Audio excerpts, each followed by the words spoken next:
we try to make sure the couple has some time to breathe and really take in the day and each other.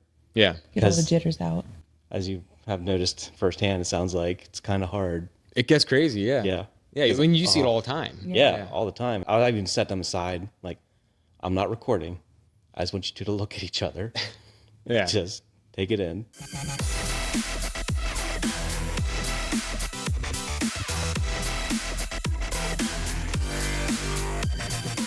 Welcome back to the Lead Lamp Podcast. This week we have Zach and Janelle from Zimmerman Videography, or also known as ZimmVideo. Thanks for coming on the show. Joe connected us with having you come on, and I'm excited because we've not had another. We have videographers here, but we've not had another videographer on our podcast or to interact with us. So I'm excited to learn a little bit more about what you guys are doing and how you started in the wedding industry. And I know you have some other parts of your business too, but we'll get to those and just kind of learn your origin story. So thanks for coming on. Well, thanks for having us, Yeah, first of thanks all. for having us. So let's walk backwards, however many years you started ago, and just kind of walk through, getting your feet into the wedding industry or just the videography industry, and tell us like your origin story, basically. Well, we're actually coming up on my 10-year anniversary from my first Really? wedding. Oh, wow. It was 2016. Spring of 16? Yeah. Okay. To back it up further? He went to film school. Okay. That's and yeah, you filmed your cut. Was it Trent? Trent? Yeah. Was that like hey, I got out of film school, like, can I do your wedding? Yeah, I was down in Florida for film school. I tried to do stuff down there. Didn't quite work out. Came back home. Stayed home. Did some stuff in Philly. That wasn't really working out. And then my cousin said, hey, you do video stuff. You want to do my wedding? Yeah. Sure. And then I got into it the day of. I'm shooting everything I could think of. I'm trying to cover every little thing. Solo, by yourself? Just by myself. Yeah. Oh, my sister, she got on her iPhone for a few clips. Okay. She actually got the mom crying. Oh, man. Yeah, you have to have that shot. I'm editing and putting it all together. I'm like, man, I could actually do this. Because I knew how to do a little bit of everything. I wasn't really a specialist in anything. So I wasn't that confident in myself. You were good at a lot, but not Yes. really good at like a single. A Zach of all Yeah. trades. I like that. She loves it. That could be yeah. a different business later. Zach of all trades. I You can make just that happen. coin that now, and then you'll save it for later. After that, it just kind of turned into word of mouth. And then I connected with a photographer through my sister who did her engagement photos. And the photographer was looking for a videographer partner to just kind of do some just collabs and weddings and stuff.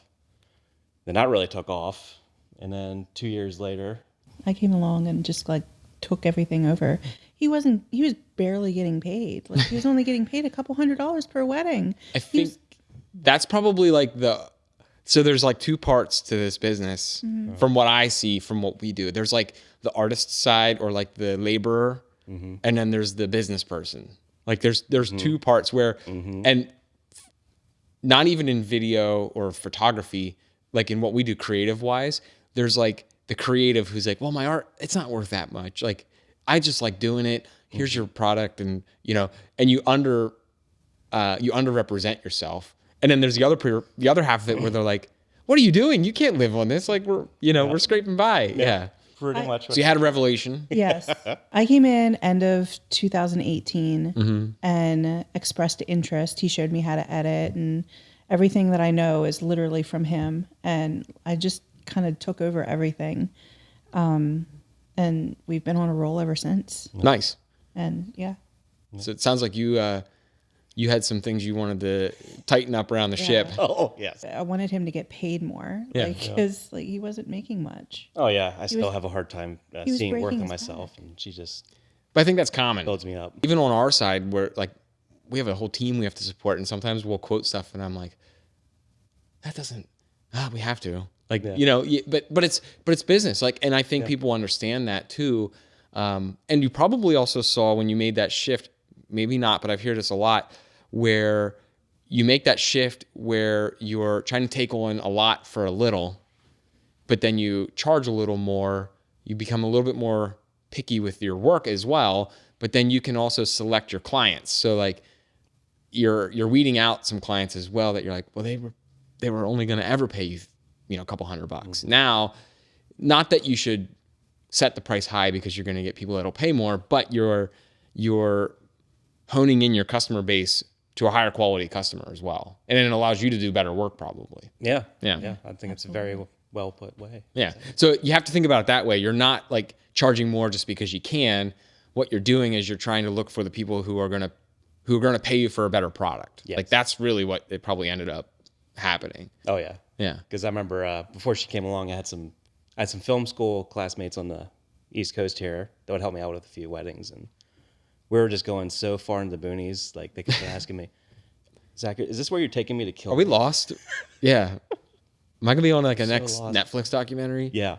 And then she has us down in like York, Lancaster, like all the upscale places. I want to say, just places I never thought like I even belonged, like I could fit into. It's like some imposter syndrome, but yes, like so much. Major. And she has me over that pretty much. Oh, I have it even more. Yeah. The more that we build our company, the more imposter syndrome that I feel. that's a good sign though. It means you're just breaking into new territory, and it's not just. Correct me if I'm wrong, but I'm sure you feel it too with each wedding where you're like, okay, this is a little, not every wedding, but each time you step into that next arena, you're like, this is a little bigger. Like, can we do this? But then you do it and you knock it out of the park. You're like, that ended up turning out awesome.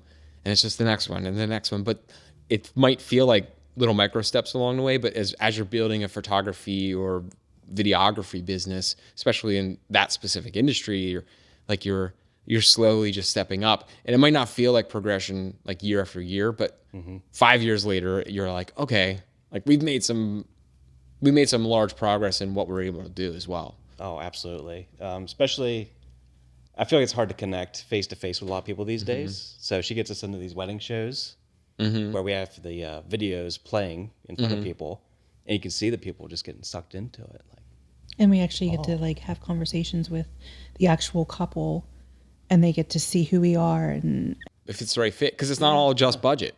Like they might interview you guys because they're interviewing you. yeah. And they might feel, like that's not really our style, and that's fine because there's plenty of other people. Yeah. But then at the same time, you're interviewing them in a way too, where you're like, okay, is this gonna be the right fit? Because I'm sure you've had plenty where you're like, oh boy, I don't know. The wedding's the easy part. It's can we work with that person? Yeah. Yeah. Definitely was a hurdle. I actually just had to fire a client like no. a month ago. Yeah. That's like the worst feeling whenever you have, but it for both of our sanity, it needs to be done. Yeah. You're not going to be able to put your full self into it then if it's not the right fit. Kind of probably what happened in that situation. I mean, we don't even know the details too deep, but like it's just not going to result in what you want to put out there is what your work would be, and that person's going to ultimately be unhappy with what you provide them. It's not good for either party. So it's probably just the mature realization as a business owner, like we just need to step away. Yeah. Yeah, absolutely. So let's talk about let's go back into the growth of the business. So you've joined, you're kind of like, Zach, what are we doing here? Like we got to make some money. Next steps were after like, okay, we overhauled everything. I'm sure even more recently, there's things that you've done just to continue to like upgrade the business or to be, out there a little more. You said you're going to wedding shows and expos. That's where I met Joe. Yeah. Oh yeah. Our Joe here. That's how we all got connected. But are there new things that you guys are having to adapt to as a business in the wedding industry? We just had to add on content creation. I saw that on the site. That was an adjustment. It's like you're creating content for me to share about my wedding, or is it for business? Well, both. Okay. I do explain to the client that the couple that we do use some of that footage to make our own stuff as well. The way I try to advertise it is if they want to make reels, we can make reels for them. They can use that footage to make reels. If they just want to have footage to look back at like right away, like after your wedding day, while you're waiting for your professional film or your professional photos, they can get that. Okay. Because it's a significantly cheaper cost. So Yeah, there's no edit. Yeah, exactly. They're getting basically like there's just the raw shot footage. All from a cell phone though. Gotcha. So They're not getting all the stuff from your camera. No, Yeah. no. Yeah. You know, I did one content day, or maybe a few, but it's just so weird switching from the rig to like just your phone. Yeah. I'm like, oh, I feel so Yeah, it's weird. like it's like you're almost like jealous. you're handicapped with it, where you're like, Yeah. where's all my stuff? Yeah, because I want to do like a rack focus, but I can't. Now, are there weird things. is there a lot of people? This is new to me. Are there people that are requesting just like you're there with phones? We're still trying to build that. Okay. We do have a content creator who works specifically for us. Okay. But she also has like she also works another job. But Yeah, that's wild to me. So you'll be there doing like your photos and videos, Yeah. but then they're also walking around the wedding like just like a phone on a gimbal. Yeah. Just- we just did one in April. Huh. We were at the Yorktown Hotel, and our content creator, Abby, she was with us, just taking That's videos crazy. of everything. Yeah. And it's just short clips. It's only Yeah. like 3-4 seconds. Yeah, reels, Yeah. real styles. Yeah. Oh, yeah. So it sounds like that's now breaking into the wedding industry where it's like, no, we want someone like walking around in the trenches basically with a cell phone. Yeah. Huh. Okay. We've had couples come up to us at wedding shows and say, oh, whenever mom or their maid of honor is not busy, they can snap some photos. And Yeah. that takes them out of the movement. And I don't think the bride really wants to take their wedding party and their family, remove themselves from the moment just to snap a photo. That's why we're there. Well, and like you said, it's a lower cost. There's no editing. That too. Yeah. You can just upload it to a shared folder. They can download it Yeah. all. Yeah. Exactly. Yeah. I mean, we kind of do that with some of our stuff. We bought the team iPhones. They're not connected to a service plan or anything. And they just, when we go to like a big event, we have a couple gimbals, some iPhones that are, they're Wi-Fi enabled, but they're just out shooting with their iPhones, and then they don't have to hog up their personal phone with footage. And we just, yeah. Yep. We needed. You gotta go. You know, Okay. It's on the record now. I'm not paid by this company, but Mac of all trades. There you go. There you get. There you go. You can buy refurb iPhones, and they're like $120, $150, and they're not like the 17. You might get a 14, but the cameras on them are fine. And we just set the social team loose with those. Absolutely. So I'm going to need you guys to write that down for me because I have like 7 weddings on my phone right now. I can remember that Mac I- of all trades. Thank you. yeah, they come in like 2 days. They That's come with. I incredible. think they have I don't even know. Don't quote me on that. But I'm not. On the This is record. not a paid endorsement. If they'd like to, that'd be great. But no, like we get on there, we buy all those iPhones on there, and they're fine. Yeah. So they might just be yellow, but you get a case. No one Yeah. knows. That's Absolutely. fine. So I'm actually going to look into that. I know you I are. am. Oh, there you yeah. go. So look at that. I'm One of us spending is a money for shopper. you. Yeah. Sure. So anyways, so that's coming up. That's new in the wedding industry. Is there anything else that's kind of current with weddings that you're just like, man, this is different from even 10 years ago when you started? Like what's a new trend that you're seeing in the wedding industry as far as what you guys do is for videos and what people want? People are starting to cut out the cake cutting. We don't always cover it anymore. It's not really that important. People are starting to get rid of like traditional. Like bouquet toss, garter. Yeah, thing. we haven't really seen that a lot. Not a whole lot. Yeah. Yeah, I mean, even 13 years ago, we didn't have a cake. Yeah. Well, we had a cake. It was like this big. Yeah. And then everyone just had ice cream. Yeah. Like, Dessert bar, like Yeah. the Pittsburgh cookie table. Have you heard of that? no. That's becoming a big thing. Like it's coming Okay. east. I was gonna say I love it when we do the westward weddings because there's always a cookie bar. It's Yeah. better treats. Oh my god. Yeah. Do you know what that is? No. No? I want to Okay. know now. I need to get married again so I can have a Pittsburgh- cookie bar. Yeah. We'll just Cookie renew our table. vows. It's where I think it's the groom's family. Oh, I think.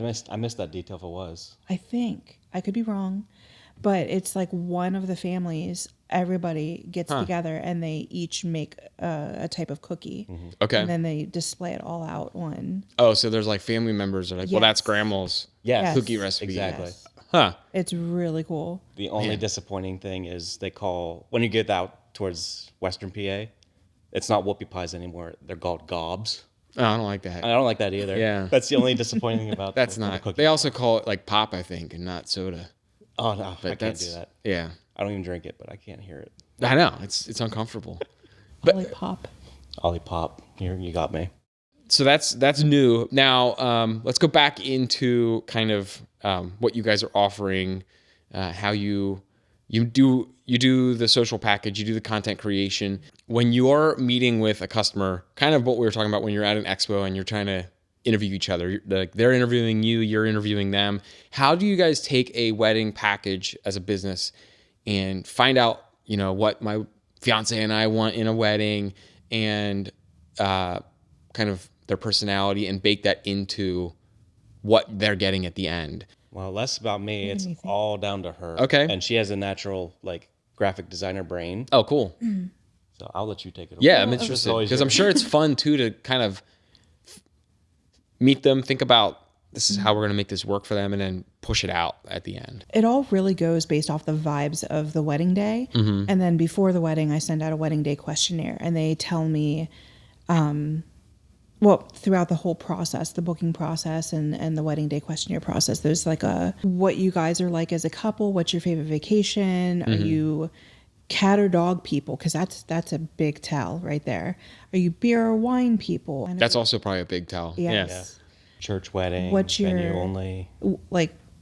The reason behind why they chose their venue. That's a big tell as well. I do ask, is there any portion of the day that you absolutely need to have in your video? Even if it's something that we already include, I want to know where's that focus? Yes.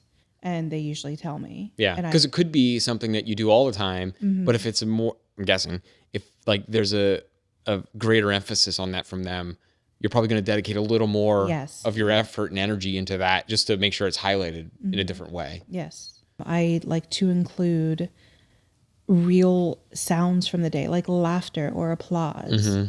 And that brings everything to life. Do you have other audio equipment set up that's just doing audio that you can pull in? Or are you only using a camera attached audio? All of the above. Okay, so you have, you do. Yeah, we plug in the DJ. We have our own onboard groom mic, lavalier. It's something if there's a violinist or a celloist, we lay a recorder in close to them so we can record that. If they're having a singer, if it's in a church and there's a pulpit and there's going to be a singer there, we lay a recorder up on so we can record that as well. Yeah. So you're trying to mic up as much as possible. Yeah. Just to capture the day. Capture as much as we can. Now, you also talked about the energy of the wedding too. I'm sure, you have some that are more of a party scene where it's just a way different end result of a video than if you have one that's a little bit more, traditional and conservative and a little more buttoned up, polished. Is this wedding going to just pop off and be, a rager party, which you've probably seen, or is this going to be more of a, calm, collective, more formal affair? I'm sure you've seen the whole spectrum from one side to the other. Feels like it. Yeah. Oh yeah, absolutely. I feel like you can usually tell once you get into the bride suite and the groom suite. Oh, okay. Not always. Not always. There's many weddings where in the beginning of the day, the energy is really pumped up, and then the dance floor is going to be good tonight, and we get to the dance floor and it's just empty. Or it's the opposite, where all of a sudden it just pops off out of nowhere. I'm sure where you're not expecting it, and then you come into the reception part and you're like, okay, this is a little wild. It's hard to read based off the energy in the getting ready room. You're right. So day of, you kind of have to be on your toes because it could. I'm sure the energy of it too could change in a heartbeat. Where you're like, I got to capture this, and it just spontaneously something starts happening. You're like, we got to be over there. I got to capture that. So you have to be on your toes. I'm guessing in this industry and be ready to turn on a beat, to go capture something else. Well, that's why I kind of designed. I picked out our cameras and our gimbals based on just that guerrilla style of shooting, because I don't want to miss anything. If I see a little girl playing with a dog under the table at the reception that nobody else sees, I want it. I want to be able to get that right away. Yeah. Or for a worst case scenario, the photographer has the bride and groom doing a photo shoot over here, and they didn't get to tell me about it, or they forgot to tell me about it. I can run. Yeah, because sometimes it's just you never know. In the moment, groom's with his grandma. We didn't know this was going to happen, and now they're getting pictures. Yes. You have to be able to turn quick and go grab that. Yeah. Or anyone that's on your team out there. Really edit things or redo. You get one shot. Yes. Yeah. Yeah. That's probably also the pressure too coming in where you're like, you got to have, and I'm sure there's been moments where you're like, dang it. Like, That's why we like styled shoots, because you can spend all day just like, yeah, it's like a cheat. Well, that's another thing about our styles, why we work together so well, is I'm very in the moment, ready to go with the flow and see what happens. She's like, I a need to planner. know. so you got type A and type V Oh, yeah. with both. Yeah. But that's good though, because you have a variety of what you can do. Now, what you said, yes. what's your style shoot? What's the difference between a style shoot and the like, other things like wedding It's industry? like a content day. Like, Okay. to set up a wedding like scene, and photographers and videographers and content creators come and capture it as if it were a wedding. Gotcha. And then you can post it. Then that's your footage. Yes. So like basically you have a model, groom, and bride come in. Yes. You could have 4 or 5 wedding companies there, Yes. and you could get your content the way you get it. But then like I could be there as well, shooting for my wedding business. But we can all use that stock photo. Yes. Basically, you're creating your own stock photo. Yeah. Yeah, Okay. exactly. I misunderstood. I thought like if my wife and I now, if we're newly engaged, we could come in and do like a formal photo shoot and then not have to worry about certain photos during the wedding day. I thought it was. I mean, thought it that was would be something cool. completely different. That would, we would kind be of did that awesome. for one couple. We did, yeah. So We actually it's a did that. possibility. There you go. Maybe that's a new thing you could offer. Like, Yeah. we could do an offsite day Offsite a day. couple weeks before, but then the groom's going to see the bride before, and then Well, I'll tell you, before I even started doing weddings, I heard about the first look. yeah, I was like, what? You can do that? You can see each other before you get married? But now it's pretty common because you can really crank out a lot of those before the, it might have ceremony. changed. People might not care as much anymore either. yeah. I think Well, I feel like it These depends on the kids these couple. days, no. I feel like first looks are so controversial. Like every couple, they need the first look to happen like during the ceremony. But a lot of couples don't realize that if they don't have like a first look before the ceremony, they don't spend that much time on their wedding day with the partner that they're committing to. Like they don't. If couples who have a first look, they spend significantly more time together with their partner On the wedding day. on the wedding, wedding day. day. Yeah. That's something we actually strive for too. Like we try to make sure they actually have time to enjoy each other's company on the day of. Yeah, 'Cause before it's all just the like- craziness. Yeah, it's over in a Yeah. Yeah. flash. And then they're just like tired eating their dinner, Yeah. waiting for speeches. I don't even remember eating my whole dinner. That was See? like, That's what I'm like saying. I remember it being over, and I had we had the ice cream sundae bar, and I had like a melted bowl of ice cream and like half my plate. You get whisked in all these things, and I see. So it's like a moment of like calm with each other before, and you're helping them arrange that, set it up, get that all And ready. the photographer too, they're usually in there. But we always try to make sure that like yes, we're recording, but we're gonna step back and just let you guys have a moment. Yeah. Yeah. We're very emotional and empathetic that way. If we see somebody just kind of overventilating, we'll try to overventilating. That's a word. Yeah, But we try to make sure the couple has some time to breathe and really take in the day and each other. yeah. Get all the Because- jitters out. As you have noticed firsthand, it sounds like it's kind of hard. It gets crazy. Yeah, Yeah. yeah. When you see it all the time. Yeah, all the time. I even set them aside. Like, I'm not recording. I just want you two to look at each other. Yeah. Just take it in. Yeah, so And I'll you're- still record, but Yeah. they don't know that.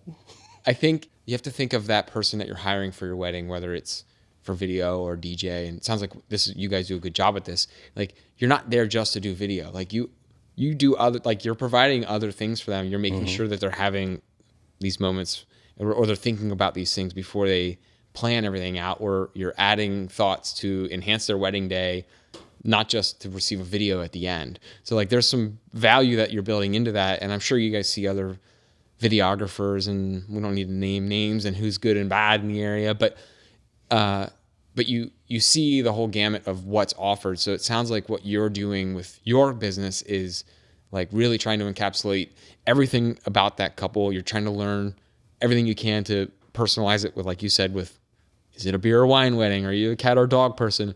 But also day of the wedding, you're trying to make sure that there are these individual, like small, special moments that you're building in obviously so you can capture content for your end result and your product that you're making for them, but also for them. Like it is for them at the end of the day. Yeah. Like there's so many little things about a wedding day that people just don't realize. They completely overlook it. And after a couple books, I also send out emails every 3 or 4 weeks just to give them tips and tricks Like leading up to up to their wedding.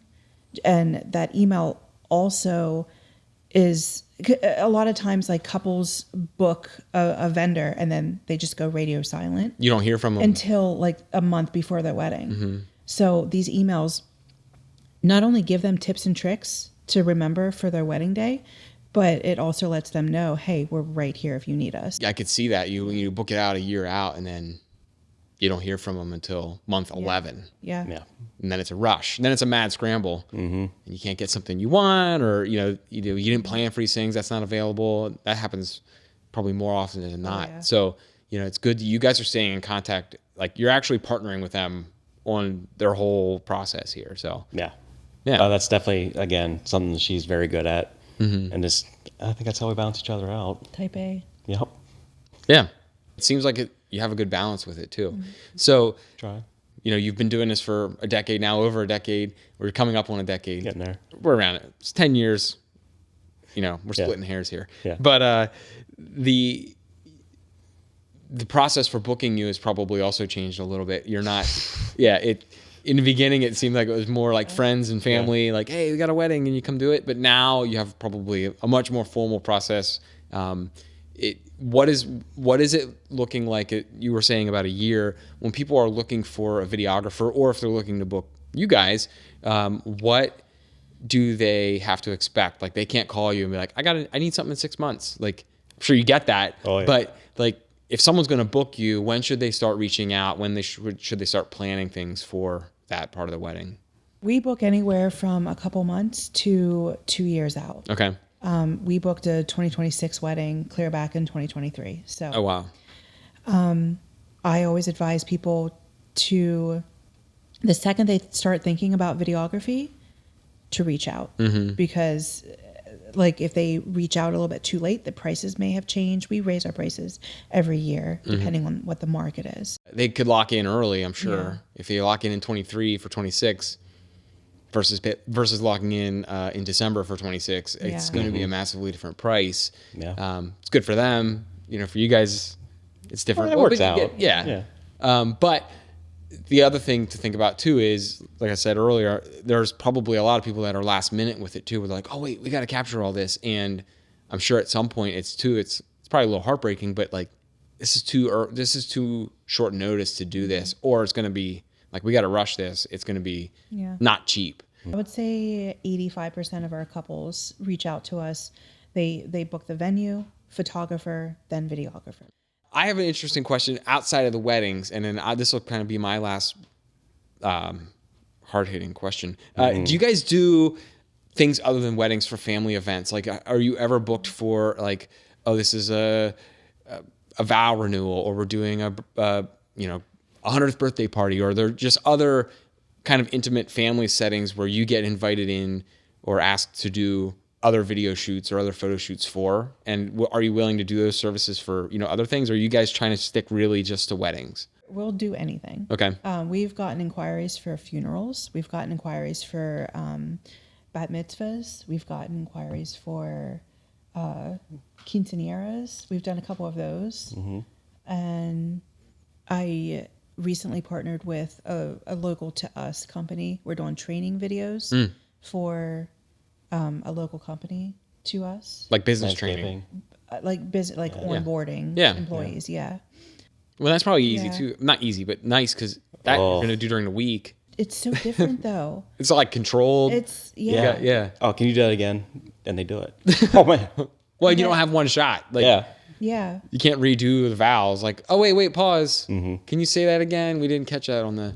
You can't do that. Now, we do training videos here. Like, Joe's our video guy for that. And, like, you get unlimited takes. Exactly. I mean, you got till the end of the day, but still. But this is compared to a live event. Yeah. This is like on the field, like in the middle of large equipment and heavy machinery, and you can't really, we don't have, yes, we can do multiple takes, but it's like a big deal. It's still production. Yeah, it's a whole production. Right. But still, that's nice too that you're able to fill in, like, you're booking stuff not during weekend wedding season. You can fill it in through the other part of the year too. Yeah. And you're doing other events, like you said, quinceañeras. Did I say that right? Quinceañeras. Yeah. And, you know, other family events that people want to capture. So, you know, and as you're doing this more, I'm sure you probably have people reach back out that are like, oh, yeah, you did our wedding. Can you do this for my family member or friend? Or are you getting word of mouth for other people then too? So also, as you've seen it, like you're doing more, you're building up a rapport with the people you've done weddings with. They get it. They're either probably telling other people who did their videos, like, oh yeah, they were great, you should hire them, this and that. So in the wedding industry, it's probably also a lot of word of mouth too. Like they see a video you did for someone, they reach out, who did your video? Oh, that was this couple. You need to reach out to them because like they were just fantastic. So it probably ends up being a big mix of that too, right? Yeah, it's I really think it's cool whenever we do a wedding for a bride who was the maid of honor for a previous client. Oh yeah. I think that's really cool. There's circles. one family who we literally did every The whole family. Every sibling, Yeah. like the last sibling is getting married this October. That's right. That's We've cool. literally done their And then each entire- video, as it progresses, has like Yeah. all of the minute, like, but in different settings. That's Yeah. pretty neat. Yeah. Oh yeah. And it kind of shows like the progression of our work too, because like the one couple was whenever we first started, and then Around COVID. around, and then the other couple was what, 2 years ago, and then the next one is this year. Yeah. And it shows like the progression of our work. That's pretty cool. Yeah. We don't get requests to do a lot of like other events, but we're open to it. We'd absolutely do it. Well, and I think it's just there's a different thought process on investment of like, are we gonna do my daughter's first birthday party? Like, or like, Right. also, like, are you gonna sink that kind of money into it? Some people will. They want that documented, but you know, it's just different compared to a wedding. People are ready to spend, or they know they're going to spend on a wedding, and they're ready to hire because they want to keep that memory forever. You know. Yeah. I'm glad we circled back around to it because she got us into a local dance recital, Oh, Oh yeah, I forgot about that. and we actually for the first time premiered it for the dancers movie in a theater. local theater. okay. And I was That's actually pretty I cool. actually got to run the projector too. I'm like, oh man, I've always wanted to do this. Like the old school, like two reel projector. Not that old school, but I like had just my a projector laptop room. plugged Gotcha, in. gotcha. I was like, that'd be cool if it was like the double reel, like. Now I got to see that stuff behind the scenes, but Okay, so if people are looking to reach out to you, they can go to your website. Do you guys want to kind of plug where you're at and how people can contact you? ZimmVideo.com/contact. Fill out that form and reach out to us, and I will get back to you. Okay, and then they can find you you have your social media pages. I'm more active on Instagram. Okay. At ZimmVideo. I do Facebook as well, but I'm not nearly as active on there. Okay, all right. And then are there wedding expos? They're kind of. Are we in the expo season right now? It's been July they start for like fall weddings for fall. Yeah, we have 5 this year. or for next spring. We're only booking for 2027. We're Okay. booked up this year. Okay. We do wedding shows with Central PA Wedding Shows. It's CPAWS. And if you go to their Facebook or Instagram, you'll be able to go to their See the website schedule of and their see what the events. dates are. Okay. I think we're going to be at all of them this year. Yeah. Awesome. Well, thanks for coming on and like sharing. Thanks for having us. your story. appreciate And it. I was checking out your site. Joe kind of gave me a little insight too, but I'm excited to see what you guys work on and come out with here in the future too. It was good to learn a little bit about what you guys are doing and how you make it personal for people. So thank you. We try. awesome. Thanks for watching. If you're interested in becoming a guest on the Lead Lamp podcast, or you need some help with some digital marketing services, make sure you give us a shout.